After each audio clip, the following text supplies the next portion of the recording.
The film is set in a not-so-distant future where Earth's environment has been severely damaged, leading to a new ice age. Humans are now forced to live underground to survive. In one of the last remaining shelters, an alarm bell rings, followed by screams. Two frightened individuals are seen running down a corridor, pursued by an unseen threat. They reach a door, but it's locked. In another shelter, a man named Sam is outside repairing satellite dishes when he notices a group of men. One of them is sick and pleads for another day to recover. However, Mason, one of the men, believes they've already spent too many resources on him and prepares to shoot him. The sick man requests the walk, but Mason ignores him. Sam intervenes, reminding Mason that the sick have the right to choose between walking away or being shot. Mason, however, disregards this and kills the man, justifying it as a necessity for their survival. Upon returning inside, it's revealed that the fear of common illnesses like the cold has gripped the survivors due to their confined living conditions and limited resources. The last flu outbreak killed 20 people in less than a week. This led their leader, Briggs, to implement a new rule. Sick individuals are quarantined, and if they don't recover, they can choose between a bullet or a long walk in the snow. Despite the dwindling food supplies and decreasing population, the survivors work hard to care for each other. Rumors of a warm paradise circulate, but Sam remains skeptical. Sam visits Briggs to report Mason's rule-breaking. While Briggs is displeased, he has a more pressing matter to attend to. In the communications room, Cooper informs them of an SOS signal from Colony 5, which isn't responding to their messages. Briggs calls for an emergency meeting while Sam visits Victor, who oversees the livestock. Victor shares the unfortunate news that the last litter of rabbits was stillborn, and of the 12 remaining, only one female is left, and the other rabbits refuse to mate with her. Briggs confronts Mason about his actions, but Mason defends his decision, arguing that those who choose to walk will return and consume their food. Sam then visits his girlfriend Kai, who gives him some pellets for the rabbits and discusses her work. She believes that functional weather modification technology exists and is buried under the ice, and she vows to continue searching for it with their radar to maintain hope. During the meeting, Dexter's wife sneezes, causing panic among the survivors. The couple is immediately quarantined, and Mason complains, doubting Kai's leadership abilities. Briggs reprimands him and instructs him to wait for his return before making any decisions about the quarantined couple. In a snowstorm, a boy trudges against the wind until he stumbles upon his mother's lifeless body. Sam wakes up, revealing it was a nightmare about his mother's death. Kai comforts him, assuring him it wasn't his fault. The next day, the team embarks on their mission, braving the freezing snow and wind. They cross an abandoned city and find a non-functional weather modification machine. They carefully cross a damaged bridge, with Briggs narrowly avoiding a fall when a piece of the bridge breaks. At the end of the bridge, they discover a car with a dead man beside it, a gun in his hand. Upon closer inspection, they find a dead family inside the car and realize the man killed them before taking his own life. After a long trek in the snow, the trio finds a crashed helicopter and uses it as a shelter for the night. Graydon, who has never seen a helicopter or plane in the air, is fascinated by the concept. Briggs contacts their outpost for an update and learns that Dexter and his wife's condition is worsening. Mason insists on testing them, so Briggs authorizes Cooper to use force against Mason if necessary. The next day, they finally reach Colony 5 and are horrified to find blood outside the main entrance. Inside, they smell smoke and find more blood. They prepare themselves for the worst when they hear a noise from a locked room. Sam picks the lock and they find a man named Leland on the floor. Leland pleads for mercy and they assure him they mean no harm. Leland explains that his colony fixed their antenna a few days ago and received a message, which he plays for the trio. In the video, a man is seen in a snow-free zone, explaining that his group has fixed a weather machine and successfully thawed the frozen soil, giving them access to fertile land.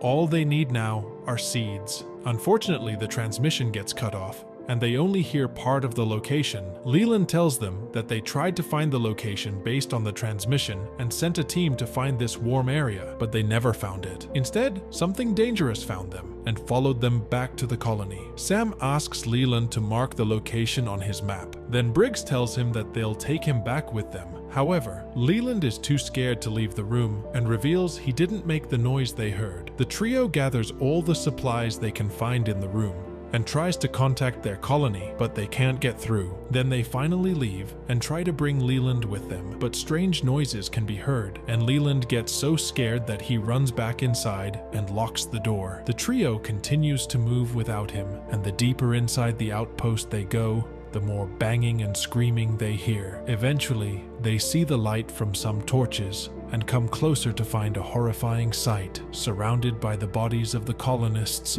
there's a man butchering a body and others eating human flesh. Suddenly, the butcher smells them and turns around, ready to attack, but Sam shoots him first. The shot wakes up more cannibals from the pile of bodies, and the leader screams as they start chasing the group down the corridors. Sam shoots the leader in the ear and manages to kill another guy, but there are too many of them, so Briggs throws a stick of dynamite to slow them down. Graydon accidentally separates from the group, but he barely manages to step back before he's surrounded by cannibals who immediately attack him. Briggs and Sam finally show up and fight against the attackers, killing them one by one until they're all dead. Unfortunately, by the time they check on Graydon, it's too late. He's dead as well. There's no time to grieve. Briggs and Sam have to keep on running. After climbing the stairs, Sam shoots another cannibal and runs out of ammo. Then Briggs breaks the stairs off to stop the cannibals from following them. Unfortunately, there's a cannibal already there, so Briggs proceeds to fight him, and after a lot of struggle, he manages to shoot him off. The rest of the cannibals soon arrive and see what Briggs did, so the leader yells at him in anger. Once the duo is outside, Briggs throws dynamite into the entrance to destroy this tower and seal the colony. They walk under the snow for a while, and when they find the helicopter again, Briggs decides they'll spend the night in it because the temperature is dropping too fast. They begin discussing the cannibals, and Briggs says that people do terrible things to survive. The next morning, the duo discovers that the cannibals have been following their footprints and are now coming closer. Sam is afraid that they'll follow them to the colony, but Briggs has a plan to stop them. They run through the bridge as fast as possible and make a difficult jump to cross more quickly. Then they leave some lit dynamite next to the gap and hide behind some broken signs. Unfortunately, the wind puts out the fuse, and when Sam volunteers to light it again, Briggs knocks him down and goes himself. The wind makes it very hard to use his lighter, but Briggs keeps trying while a few cannibals try to jump and fall through the gap. Once Briggs finally lights the fuse, he fights the cannibals on purpose to bring them closer, and suddenly the dynamite blows out in his hands. The explosion kills Briggs and takes down the middle of the bridge, so now it can't be crossed anymore. Sam sees that a few cannibals, including the leader, have survived and glare at him from the other side, so he starts running again. Meanwhile, at the outpost, Mason has taken Dexter and his wife outside, ignoring their pleas for mercy. Mason shoots the wife, but before he can shoot Dexter too, Kai comes out and threatens to shoot him if he doesn't stop. An argument ensues over how the colony should be led, but at that moment, they hear Sam crying out for help. Dexter uses the distraction to run away, and Kai runs to check on Sam, who passes out from the cold. Mason approaches too and knocks Kai out. A few hours later, Sam wakes up inside the outpost, and he has to give Victor the bad news about his son. Suddenly, Mason comes in and cuffs Sam to the bed, saying that there has been a change in command and using the excuse of survival. Rations will be cut in half.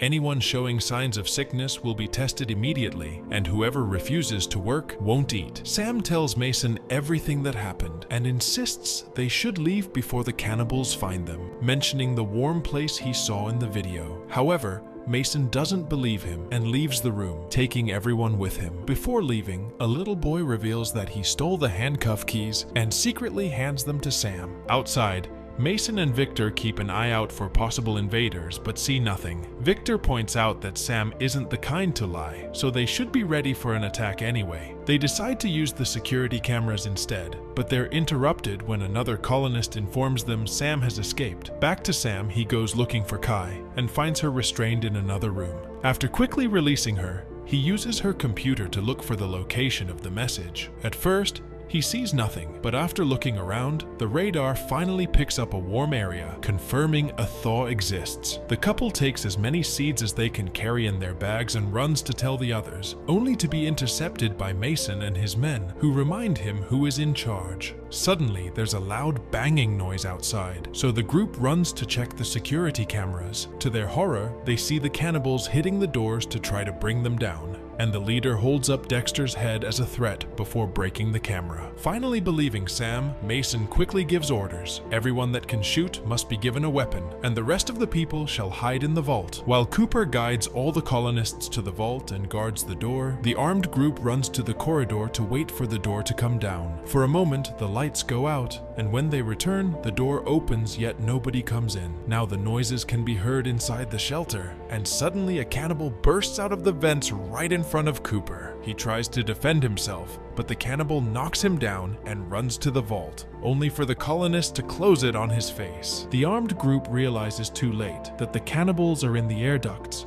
because the enemy finds them as well. A fierce battle breaks out, with both sides suffering losses, but no matter how many cannibals they defeat, more keep coming. Sam and Kai escape, but Victor, tired of running, fights against the leader. He fights bravely, but unfortunately, the leader kills him first. Meanwhile, an injured Mason runs to a safe room, where a few survivors who didn't make it to the vault are hiding. He closes the door before Sam and Kai can enter. A cannibal is getting closer, so a colonist knocks Mason down and lets the couple come in.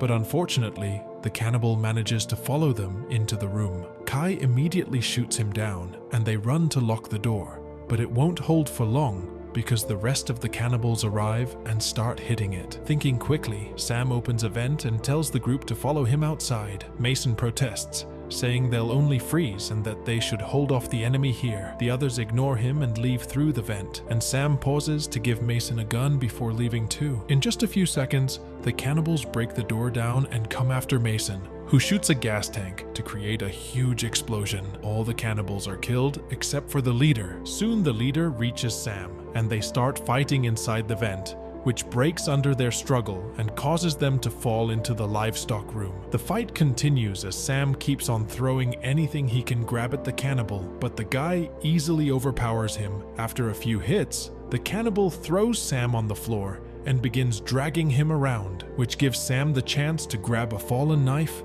and hurt his opponent on the leg. The guy tries to defend himself, but this time it is Sam who overpowers him and starts beating him up, furiously deforming his face before cutting his head off at the mouth. Then he tries to leave, only to find the corridor on fire. Outside, Kai and the remaining survivors come out of the vent and watch their home burn. At that moment, Sam comes out of the vent too and tells them they need to find the warm place from the message. The group starts walking on the snow, hoping they'll find a new place to call home.